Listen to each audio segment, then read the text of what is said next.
Alhamdulillah Rabbil Alameen. Sallallahu wa sallam ala Muhammadin wa alihi wa sahbihi wa sallam.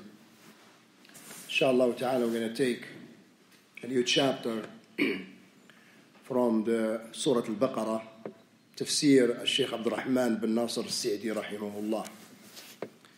Allah subhanahu wa ta'ala says, وَلَا تَأْكُلُوا أَمْوَالَكُمْ بَيْنَكُمْ بِالْبَاطِلِ وَتُدْلُوا بِهَا إِلَى الْحُكَّامِ لِتَأْكُلُوا فَرِيقًا مِنْ أَمْوَالِ النَّاسِ بِالْإِثْمِ وَأَنْتُمْ تَعْلَمُونَ. Do not consume one another's property unjustly, nor give bribes to the rulers, so that you may knowingly and sinfully consume a part of the property of others. Do not consume one other's property unjustly. The word consume here denotes taken, and the phrase another's property means others people's possession. Possession of other people is termed as their own possession because it is desired and expected of a Muslim to wish for his brother what he wishes for himself, to respect his brother's possession in the same manner as he respects his own. Subhanallah, look at this beauty of this religion. Allahu Akbar. Subhanallah.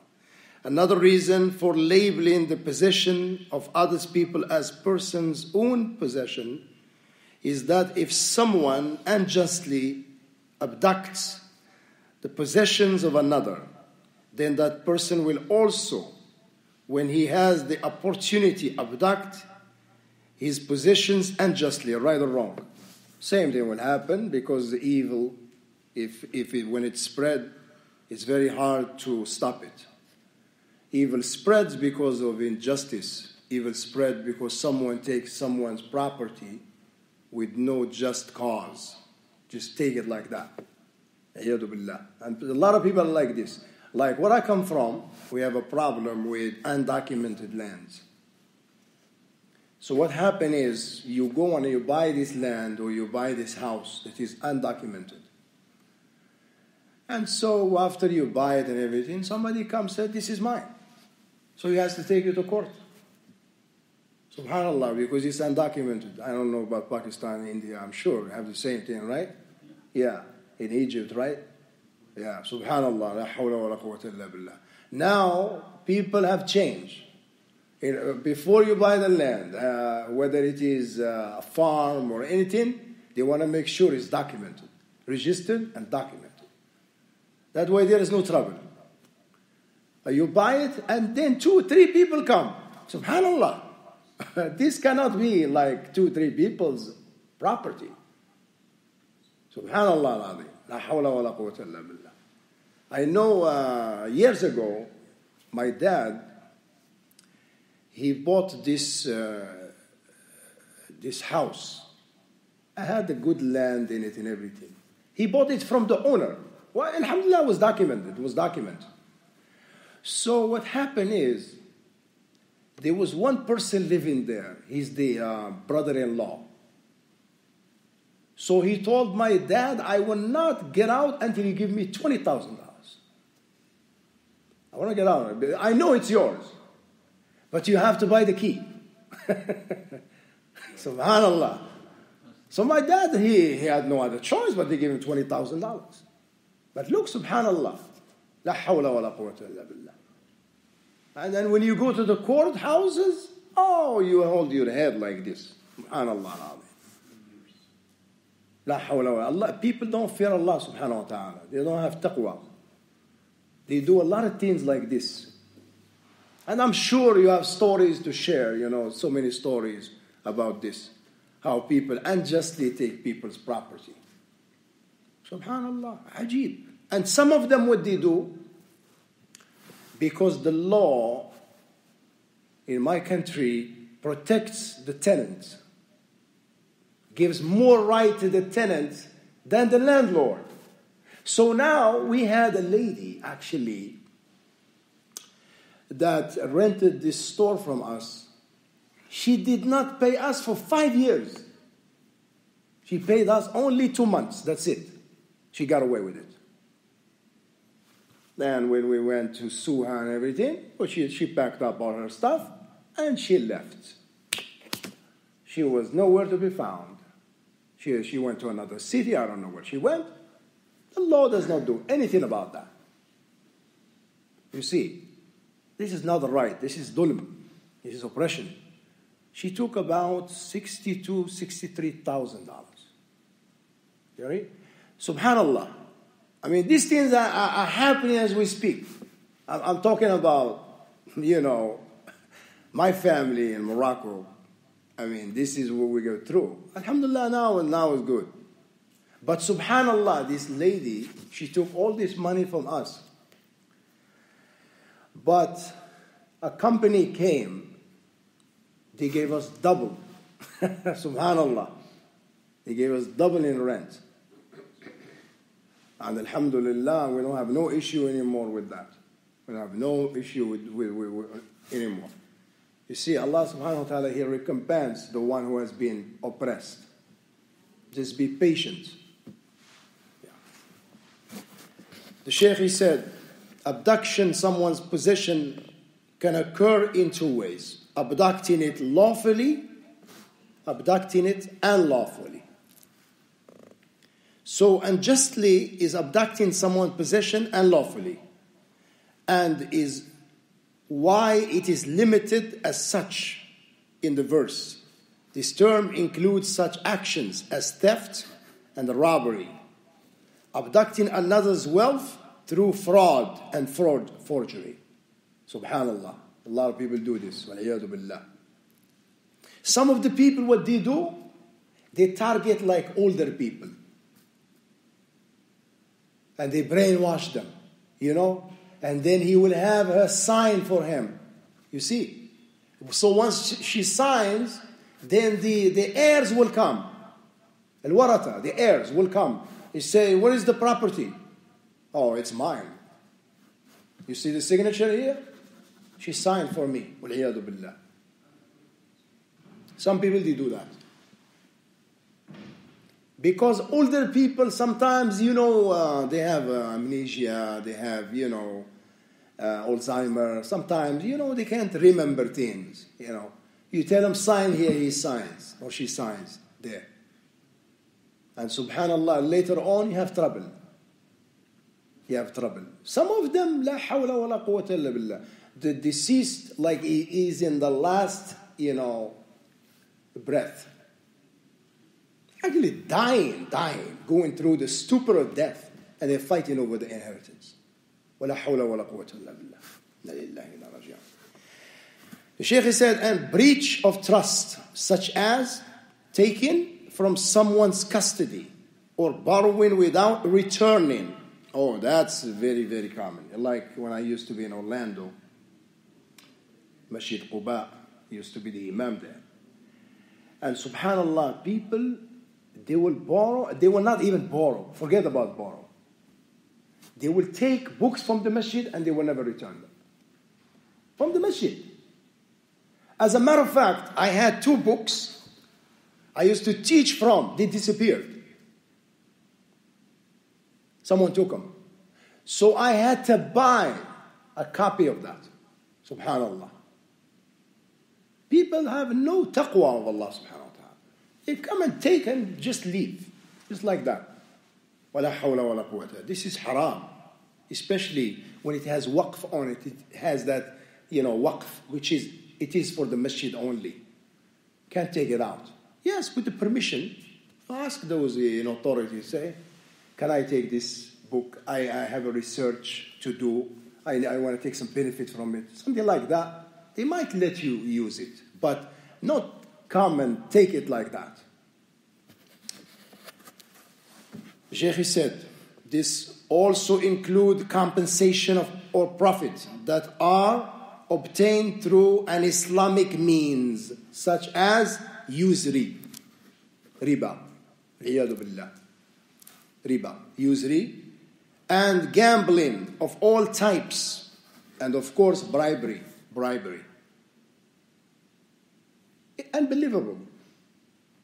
When you go to the city hall, and you want to get your passport, right? If you don't give them money, they will give you the runaround. They say, you know what, come back tomorrow. And then you go tomorrow morning, he tell you come in the afternoon. Then you go in the afternoon, he tell you come back. Oh no, we could not get it. Come back tomorrow. Because they want you to give them. You see, they want you to give them. Subhanallah. Somebody told me that they were driving. I'm talking about where I'm from.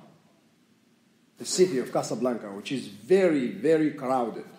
So, he was driving and he made a U-turn, but there was no sign that says you cannot make a U-turn. So he got pulled over by the police. He said, sir, there's no sign that says you cannot make a U-turn here. Said, no. You have a traffic violation. So that man, what he did, you're not going to believe this. He told the policeman, he told him, I need to go get some change. He said, no, don't worry, I have change. Subhanallah. La hawla wa la quwwata illa billah. So he gave him money and he gave him the change. Subhanallah. Actually, he took the bribery from him. And you know what? They tell you, if you want to go to court, for example, you're going to pay $1,000. But if you pay me, you pay $300, $200, let you go. Subhanallah. This is haram. They don't do it here, do they? Huh? Really? But if once they find out about them, they're done. Yes. Yeah. Subhanallah. I mean, unbelievable. Some people, they fear Allah. They do their job. I mean, alhamdulillah, they do their job and they don't take bribery. Others, subhanallah, they take bribery. Wal-'iyadu billah. A'udhu billah. They do it a sneaky way here. Yeah. La hawla wa la quwwata illa billah. It's bad. It's very bad. And also gambling of all types. Subhanallah. This is a big problem. Big problem. The gambling. Some people, wal-'iyadu billah, you hear on the news here, they leave their children in the house. The father and the mother, they leave the children in the house and they go to Las Vegas to gamble. Have you ever heard of this? You heard, right? They do it all the time. وَالْعِيَاذُ بِاللَّهِ نَعُوذُ بِاللَّهِ مِنْ ذَلِكَ. There was one guy, this guy, he was very delinquent when it comes to spending on his wife. Very delinquent. And this guy, what he does not give her money and he goes and gambles with that money. So when he gambles with that money, he became very rich through gambling. That's a non-Muslim, and this is not a Muslim. No, so this lady, she felt sorry for his wife. She felt very sorry for her. You know, all the money, he takes it, he gambles with it. And he had a business. He became very wealthy, but he did not give his wife her right due. So one time this lady, she went to the gambling place. And his wife was there. He was asking him to give her. No, go away. I don't have anything. So that lady walked up to him. She said, I want to gamble with you. He said, you must be kidding. Yeah, I'm a professional gambler. How are you going to beat me? She said, let's do it. She beat him. She took all his property. And she gave it to his wife. She said, I just wanted to teach you a lesson. And she left. What goes around comes around, right? La ilaha illallah. The Shaykh, he said, adopting fraudulent means and tactics in business, transaction or leases, or making money through adulteration are all examples of gaining wealth through unjust means. Hiring someone for any work or labor and then denying him his fees. Oh, subhanallah. How many people do that? How many people, iyadu billah, do this? The man works so hard, he's sweating and everything, and then they don't give him his right. Waliyadu billah. There's some people like that. Waliyadu billah. Now wait. Or wages is also a form of heinous act of gaining wealth through unjust means. Separately, if a laborer, worker, or employee receives his due wages, but in return does not properly fulfill his responsibility and duties, this also falls under the purview of gaining wealth through unjust means. Like, same thing. Some of the workers, what they do, they slack off. Some of them actually, they clock in and they do nothing. Or someone, wal'iyadu billah, they clock out, they leave before the time. So many people do that. So they cheat the company. They cheat the company. So that money that they make is haram. That's unjust. Some people are like that. Wa'iyadu billah. The Shaykh, he said, this also falls under the purview of gaining wealth through unjust means, accepting remuneration for religious acts or worship, which should only be performed for obtaining the pleasure of Allah, is also termed as gaining wealth through unjust means. Gaining wealth through unjust means also include acquiring in a fraudulent manner or receiving more than your due share of zakat, sadaqah, religious stipends, or bequest. All of the above mentioned deeds or methods and others similar to them are included in the category of gaining wealth through unjust means. I will conclude by this story from Egypt. My sister told me about it. Because my sister is married to an Egyptian brother from Alexandria. And she told me about this person. This thief. Yeah, he used to be. May Allah subhanahu wa ta'ala forgive him. This guy was professional thief. Extremely clean. He robbed jewelry stores. He even robbed the government. This guy had millions. Until one day, he made a very stupid mistake, so they put him in jail because of that mistake. Not because he robbed so many millions, no. So he goes in jail, and he found a religious man there. So he said, son, why are you here? In the beginning, he was kind of hesitant because he didn't want to open up to him. He doesn't know him. So as time went by, the older man, he became very close to him. And he told him, you need to pray. He was advising him to be religious. Later on, he opened up to him. He said, tell me your story. He told him everything. He said, I have millions. I cleaned up jewelry store. I hit the private sector, the government sector. You name it. He said, son, that money is not your money. That money has to be returned back to the rightful owners. When you leave, because he was not staying there long. When you leave, do this. He said, okay. The private sector is easy. I could do that. But what about the government? SubhanAllah, that's tough. He said, listen, do it. Just do it. Allah will take care of you. He went. He returned the money to those jewelers, and he returned the money to the government. The day he went to return the money to the government, I believe one of the government officials of Kuwait or Qatar were there. So he went in and he told them. He told them how he did it. And now he made tawbah to Allah subhanahu wa ta'ala. And he wants to return this money back.